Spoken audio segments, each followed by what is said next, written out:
a to náš poručík Gabo Gregor a Dušan Tichý, naša osobnosť rezortu. A práve začína letová ukážka typu L-39 Albatros. A práve týmto nízkym praletom v obednejších hodinách pri údere na ozbrojených pašerákov zbraní v spolupráci s MI-17 a 24-kami Prešovského krídla. Vidíme, že ukážka tohto lietadla je zvýraznená s použitím dymov. Takže na krásnej modrej oblohe nad Viazským letiskom si všetci budete môcť vychutnať krásne tvary a krásne akrobatické manévre, ktoré nám podplukovník Roman Koláček bude predvádzať. A dole je komisia, ktorá túto zostavu schváli a ako sa vraví, pustí do obehu. V tejto chvíli Lolo Poláček rozbieha lietadlo na rýchlosť 600 km za hodinu, aby mohol začať blok tzv. Vertikálnych manévrov. Vertikála znamená to, že je to v podstate obrat vo zvisnej rovine. Počas tejto ukážky na pilota pôsobí preťaženie. My piloti v našom slangu to voláme G-čka. A to plusové G-čka plus 7 a minusové G-čka až minus 4. Aby som to troška priblížil, že čo sú tie tzv. G-čka, je to odstredivá sila, ktorá pri plusových hodnotách tlačí pilotovú krv z hlavy do nôh a pri záporných G-čkách z nôh do hlavy. Tie plusové G-čka sa prejavujú tým, že človek postupne stráca ostrosť videnia, farebné videnie, postupne úplne prestáva vidieť, až môže upadnúť do bezvedomia. Práve proti tomu preťaženiu sú piloti trénovaní a taktiež sú vybavení aj systémom antigenohlavíc,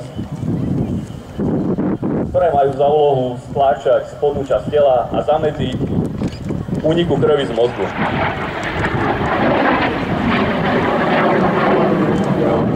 Práve sme videli polovičnú kubánsku osmičku s vykrutmi stúpaní. Na vrchole tohto prvku sa lietadlo pohybuje rýchlosťou 200 km za hodinu a v dolnej úvrati majú rýchlosť 600 až 650 km za hodinu.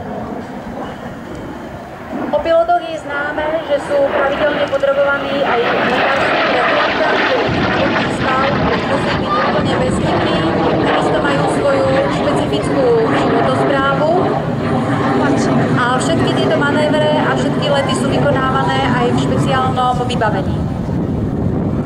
Áno, samozrejme, musíme sa pravidelne nechávať vyšetrovať v Ústave leteckého zdravotníctva v Košiciach. Áno, životospráva je veľmi dôležitá, lebo napríklad dehydratácia, ktorá hrozí dneska všetkým nám, výrazne znižuje toleranciu na preťaženie. A preto je dôležité, aby sme všetci návštevníci leteckých dní na Sliači dodržiavali pitný režim.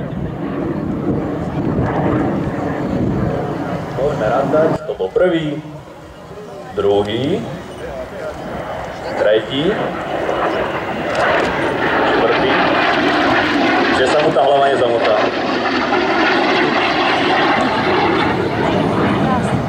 Áno, toto boli tzv. Vykruty, čiže otáčky lietadla okolo pozdĺžnej osy. Tento prvok je veľmi náročný na koordináciu výšky smeru a rýchlosti.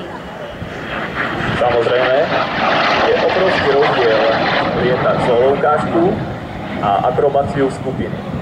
Vedúci akrobatickej skupiny musí skutočne dávať pozor na svojich pilotov v zostave, tzv. Čísla.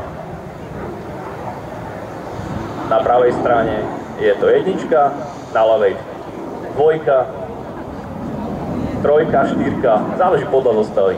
A práve vidíme prvok pád, kde lietadlo L-39 dosiahlo výšky 1 kilometra, nulovej rýchlosti, prepadlo a zatáčkou o 180 stupňov pokračuje smerom na nás. Dnes už boli spomenané G-čka, pôsobiace na pilota. V zostave podplukovníka Poláčka bude aj prvok tzv. Tlačená polovičná kubánska osmička, nepríjemného pocitu aj tzv. Červeným videním, kedy sú vlasočníci boku až do konca preplnené krvou a pilot vidí na červeno. Takže táto situácia sa nazýva red out? Áno, presne, red out.